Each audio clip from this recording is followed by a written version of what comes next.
If you could create, like Build-A-Bear at the mall, if you could create a priest from scratch, what kind of qualities would you make sure that the priest had? He'd be funny. Funny, He'd be funny, and that's holy. important. He'd be very holy and stuff. So like, he would tell people how to act as images of God, and not just act like bad people. Sure. Are there any other qualities that you would want the priest to have? A long beard. The priest has to have a long beard? Yes. Really? And if he doesn't have a long beard, what happens then? Well, he better be funny.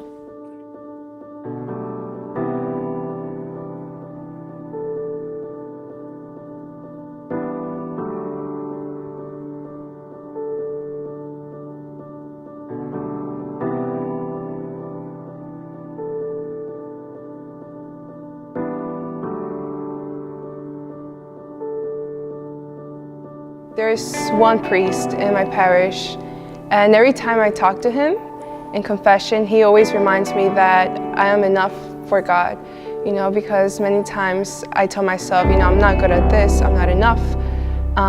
But I see how this has truly helped me to place all my shame, all my guilt, all my weakness to the Lord, just give it to him. Probably when my mom was in hospice. She had cancer and she was dying, getting ready to go home to the Lord. And a family priest came in to anoint her, and she perked up. And I knew at that moment that Christ was with her, and it was a blessing.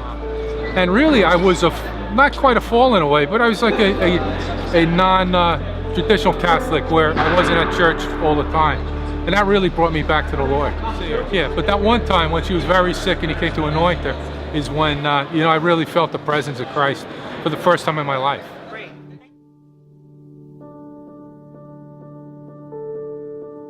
The qualities as a priest definitely was that he was a listener, but he wasn't also afraid to call me out when I needed it. He would look me in the eye and was like, no, you're being an idiot right now. Like, no, you really need to step back and assess the situation. You need to be objective. Another thing was definitely that he was led by the Holy Spirit, that he, no matter what the issue, brought it to God before he brought his own opinion into it.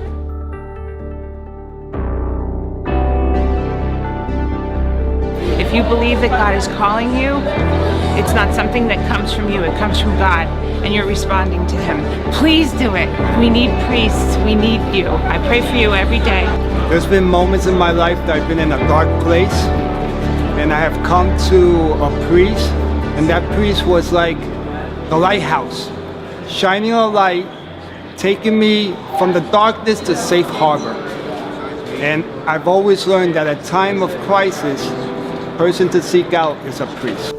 I was over worrying about a sin I had done, and so my mom just brought me over to a priest, and we talked, and it was really helpful, really, really helpful.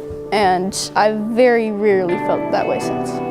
He talked about, like when you feel like you're the worst, just fight it off with God's love. And I went into the confessional, and the priest was just kind and gentle, and he was really a big instrument in me coming back to my faith, because I'd been away from the church. That was the first time I confessed my abortion and was able to go back and sit with him and talk to him. And it was the beginning of my journey back. An effective priest has to be a translator.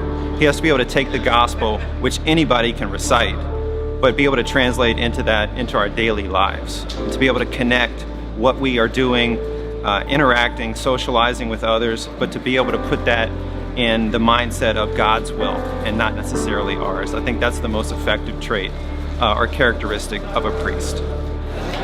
And then, of course, we cannot really get to heaven without a priest. First of all, because a priest provides us with the Mass, where we can receive Christ in the form of the body and blood. And only a priest can do this. There are young men who God is calling them to be priests, but they're scared.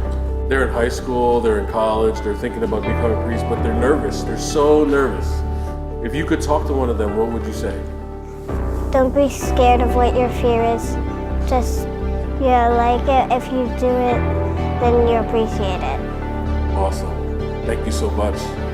Was that fun? Yes. You had fun? Yes. Nice.